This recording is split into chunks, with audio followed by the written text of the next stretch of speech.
Welcome back to Casual Bias Rugby. The Springboks are taking on Italy this weekend in the Quarter Nations, and we are attempting to predict the unpredictable. And what I mean by that is, we are predicting Rassie's lineup. And that is a tough job to do, especially this weekend, because if there's one mistake that the Boks could be making, it is rotating too much and not showing Italy enough respect. So what I'm thinking is, obviously Rassie will show them their respect and keep a good balance between what we know will get us over the line and giving a couple of other guys game time, right? So this is just my predicted lineup. It's not necessarily what I would do, but it's kind of a mixture of what I think we'll do and what I would do. Anyway, so if you like talking a bit of shit when it comes to rugby, please do remember to hit that like and subscribe button. I do appreciate all of you guys joining in on this journey. You'll probably see by tomorrow morning as well, there will be a fan forum with Jake and Aiden. Anyway, let's get into it. So in that 1-2-3 jersey, I've got Boan Venter, Malcolm Marx and Thomas du Toit. Boan Venter, I think he's getting another start.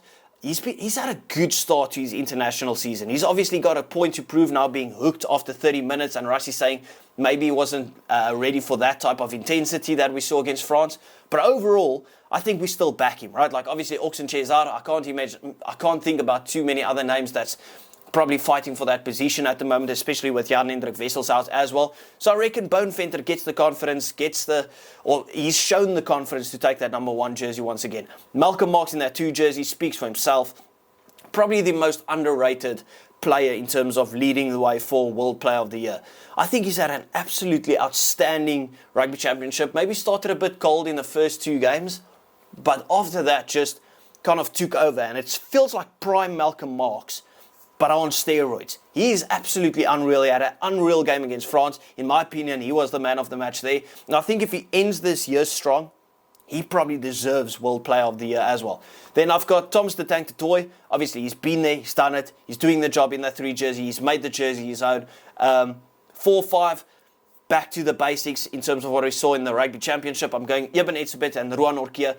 We need Ruan Orkia there, in my opinion. Just a guy that kind of gets all over the park. Right, he's got the legs and the endurance to get there. He doesn't really miss tackles. He's a line-out general. I thought he had an outstanding performance against France. Obviously played off the bench, but came on for Loerejager, who's obviously been banned now for 4 games as well. And he just keeps on performing. In my opinion, future captain for the Springboks. Like, I can see it. He's still young. He's getting the experience now. He's shown the confidence. Future Bok captain. Into that Lucy position. Now, these guys will have their work cut out for them, because the Italian Lucies, they run wild.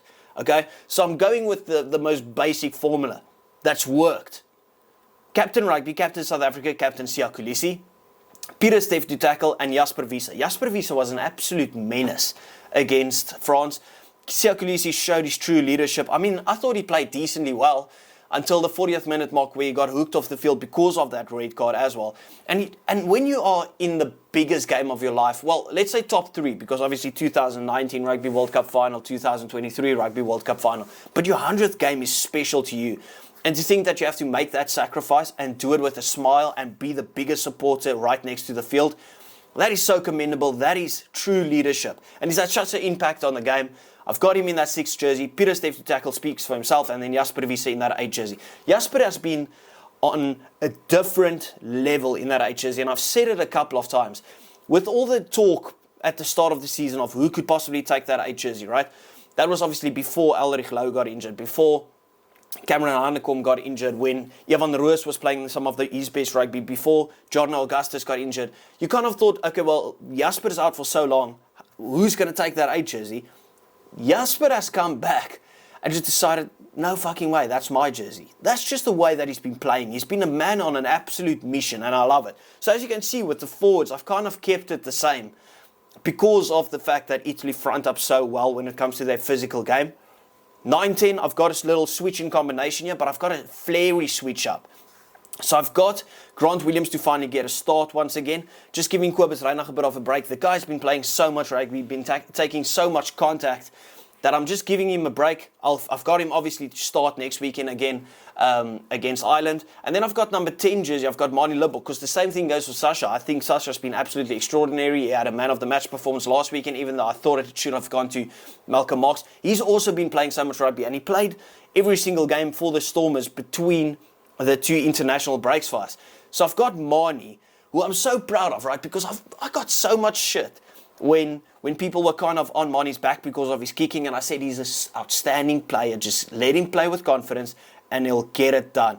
And now everyone loves Manie, right? So I'm taking full credit for that one. But I've got Manie in that 10 jersey to give Sasha another break as well. Manie's been playing out of his skin. So he's coming off the bench every single time. So just put him in the starting lineup to operate in that 10 jersey. And the way that Italy play with him, with the best pass in the game, I think he could be seriously dangerous on attack. Then obviously the centres to complement that pairing, I'm going with Damian Dealinde, the bulldozer. Obviously Menoncello and Brex are some of the best centres in the world, if not probably the best centre pairing in the world, right? But they are absolutely outstanding. So we need our wrecking ball there in that 12 jersey. So I've got Damian Dealinde, and I'm backing Caden Moody in that 13 jersey. I think a lot of us are kind of focused on what he's done in the last week or so with the Bulls and his last performance against Argentina. But throughout the Rugby Championship, and even before that, he was outstanding on the wing, and he had outstanding performances against the All Blacks on the outside centre position. So I'm backing him in that 13 jersey. Obviously still honing in on his craft, if I wanted to sound sophisticated, but he's still learning how to operate in that 13 jersey for the Springboks, and he's clearly probably the 13 for the Springboks for the future. So give him that opportunity in that 13 jersey.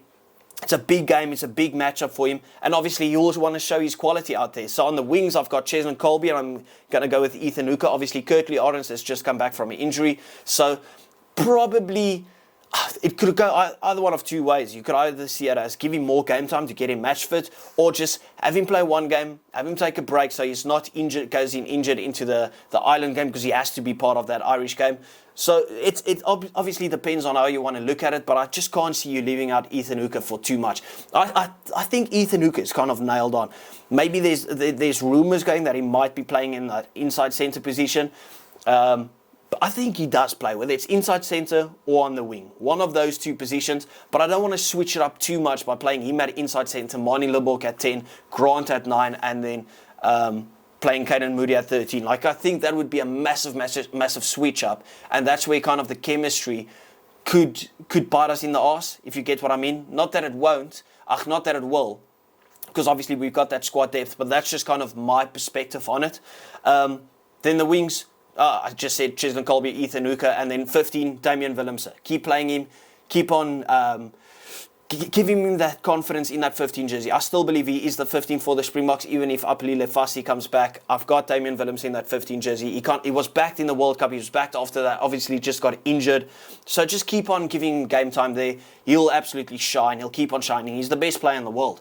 And then I'm going with a 5-3 split on the bench. So I'm purposefully saying 5-3 because I've got Andre Estrades in there that gives you the option of a 6-2, but I reckon he will be coming on in the backline this weekend. So I've got him as that third backline player. So I've got Johan Grobelaar, Gerard Steenekamp, Volkelo. Stock standard on the bench. I've got RG Snyman.